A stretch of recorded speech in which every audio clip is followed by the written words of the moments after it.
La charte nationale montagne zéro déchet vise à embarquer l'ensemble des acteurs économiques, institutionnels et politiques de la montagne, puisque dans le cadre de nos ramassages, on fait des caractérisations de déchets.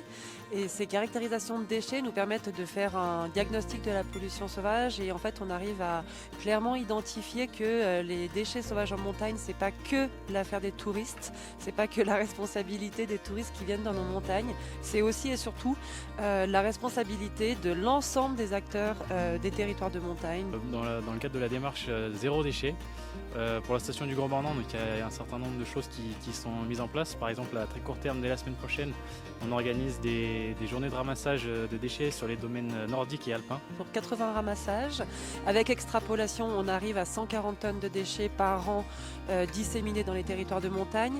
25% sont du plastique. On a ensuite 23% de bois, 24% de métal. Après, on ramasse plus de 60 000 mégots. Les mégots, ça reste malheureusement le numéro 1.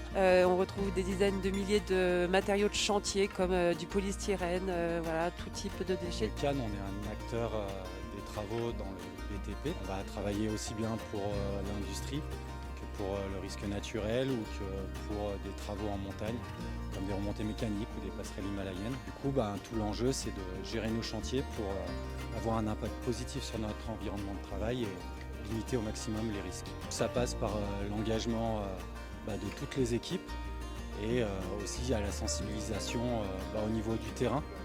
Et donc on s'engage dans des plans d'action.